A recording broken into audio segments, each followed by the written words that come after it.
As I listened to that first reading from Amos, I thought it would be a great reading to preach on. I'm not. But just to give it a word of explanation, I think when you read a reading like that, it's the reminder that I think what God is saying to his people through the prophet Amos is, I call you to a certain way of living, and I hope you're going to live that way. And if you don't, you'll bear the consequences. I think that, in summation, is what the Amos reading is about. And I could say more on that, but I'm going to go on to the gospel. So Jesus is coming for dinner. Wow. Imagine the preparations that need to happen. Jesus is coming to dinner. They were good friends. Mary, Martha, Lazarus, and Jesus. But that didn't matter. Because he was more than their friend. He was their Lord Jesus Christ as well. And he was coming to their house to sit at their table. And nothing but the best would do. Imagine the cleaning into every nook and cranny. Imagine the table set just perfectly. The ironed tablecloth. The best family china. The silver polished and gleaming. That's what we would do if Jesus were coming to our house for dinner, wouldn't we? That's what we'd do in my house. And then the meal to be prepared. What to serve Jesus. Can't just give him the ordinary everyday stuff we put on our table in the kitchen. Needs to be something special. Maybe even gourmet. He deserved the best. So Martha, she was the supreme hostess. And she extended only the most gracious hospitality. Because it was a privilege for her to serve. And especially to serve Jesus. But of course, as often happens when you have company coming for dinner, he arrived early. And the preparations weren't finished yet. We were never really ready, are we? And Martha, she was fussing, she was overwhelmed, she was distracted, she was isolated by herself in the kitchen, getting it all ready to put on the table. Mary, though, was sitting with their guest and enjoying his company.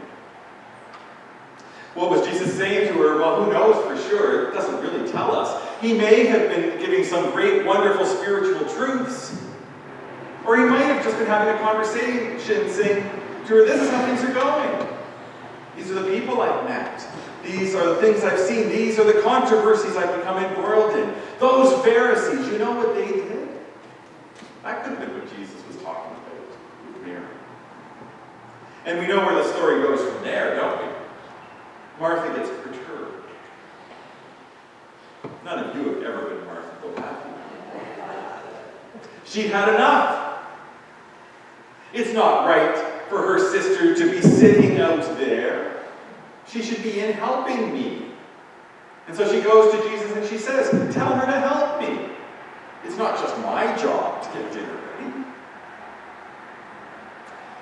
And Jesus looks at her, I think, in a way not to be stern or to chastise her, but compassionate.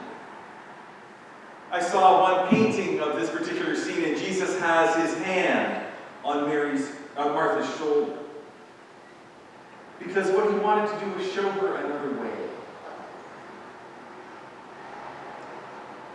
Martha, I suspect, many people view as a whiner.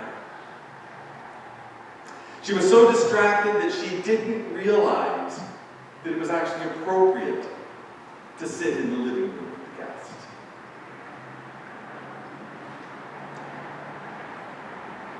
And Mary, on the other hand, by reputation, is raised up as the faithful one of the two. Eugene Peterson's The Message describes it this way. She was hanging on his every word, receiving whatever it was that Jesus offered her in that moment. Now, I have to admit that I struggle when Jesus says, Mary has chosen the better part. I really have a problem with that. Because he appears to diminish Martha.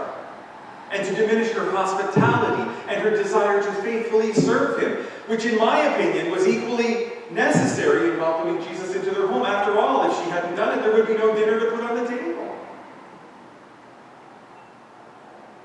At Bible study on Thursday morning, one person said maybe what Jesus was saying was this: Mary has chosen the better part for her, and that won't be taken away from her. The better part for her. I like that. And if that's the case, then what Jesus is saying to Martha is, do the ministry of hospitality that you need to do, or want to do, or are called to do. Be the one who serves. But don't be distracted, don't be overwhelmed, and don't complain about what it is that you are doing. Find joy in the part you play in my visit with you today.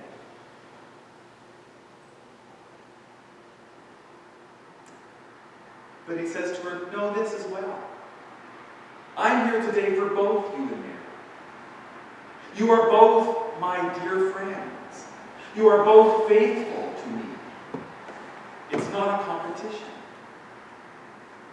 So do what you need to do. Do what you feel God has called you to do. But please take the time to spend with me too. To sit with me. To have a conversation with me. Because that means so much to me too. I want to build a relationship with you. I want to grow in our relationship that we already have. So come and sit too. I think the truth is that we need to be both Martha and Mary in our lives. Lived out in the ministries and the vocations that we are called to as faithful disciples of Jesus Christ today. I read this quote. Service without spirituality is exhausting and hopeless. But spirituality without service is barren and selfish. Let me say that again. Service without spirituality is exhausting and hopeless. But spirituality without service is barren and selfish. And that's true. If we are always serving without time for renewing, it is spiritually exhausting. But equally, to focus always spiritually inward leads us to be self-centered and self-absorbed in our relationships with God. It's about balance. It's allowing for time and space for those various parts of our discipleship. Time to know Jesus more deeply and time to serve him faithfully. Time to be in the kitchen and time to be sitting at his feet. Time to be Mary and time to be Martha. It's a shame, though, that chances are that's the reputation that Martha has. Because this is primarily the story of Martha that we remember. But equally, she was a faithful woman whose faith was an integral part of her life. The other time that we hear of Martha in the Gospels is in the Gospel of John. And it's when her brother Lazarus has died. She goes running to Jesus when she hears that Jesus is coming. He's close by. And she knew that he would be there with them. And he would be there for them in their grief with hope and promise of good news. Notice who went. Martha went running to Jesus. Mary stayed at home, perhaps so grief-stricken to go anywhere or to do anything. Jesus said to Martha, in the midst of the grief that she was feeling, I am resurrection and I am life. One who believes in me, even though he or she dies, will live. And everyone who lives believing in me does not ultimately die at all. And then he looked at her and says, do you believe this, Martha? Do you believe this? And then that affirmation of faith. Yes, Master, all along I have believed that you are the Messiah, the Son of God who comes into the world. We hear her faithfulness. And it's a faithfulness that she has always believed in when it came to Jesus. It In other words, even when she was hustling about in the kitchen serving him, she had that faithfulness ingrained in her and integrated with him.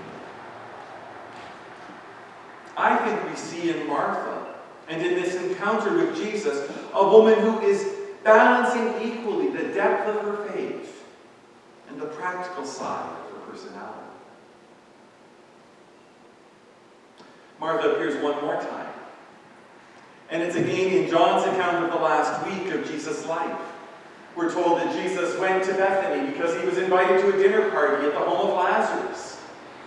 And the only thing that we're told about that is Martha served. Martha served. Doesn't say anything more about that. And so I suspect that means she didn't complain. She didn't whine. She wasn't overwhelmed. She willingly took on that role, accepting it with grace, her privileged place of serving Jesus. So Luke 10, our gospel for today, we see a hairy, distracted woman. John chapter 11, we hear about the same woman, only we hear about her faith and her conviction. John chapter 12, we hear about the same woman serving Jesus. And I think what we see in Martha when we look at the whole story is the growth and maturing of her faith and in her faithfulness as a result because of who she is as a follower of Jesus Christ and that relationship which was at the center of her life. And isn't that true of all of us? That our faith and our faithfulness are about being on a journey, and it's a journey that lasts a lifetime. Our faith and our faithfulness, our discipleship, isn't constant. It's not a straight line. It grows over time. When we are open to the opportunities before us, both for quiet contemplation, prayer, reflection, and meditation, and when we are actively serving in ministry, our faith and our faithfulness are anything but static. They become vibrant, alive, growing in intensity, and always relevant in who we are and what we do. I think the lesson to take away from this familiar story of Mary and Martha is we need balance too, so that we know who we are and who we are, and so that we can discern what is God calling me to do with my life, in my ministry, in my vocation. There's an early story of desert monasticism. And the visitors came to the monastery for this very holy, prayerful, sacred time that they were going to have. And as they arrived, they were given a list of the chores that they needed to do while they were there.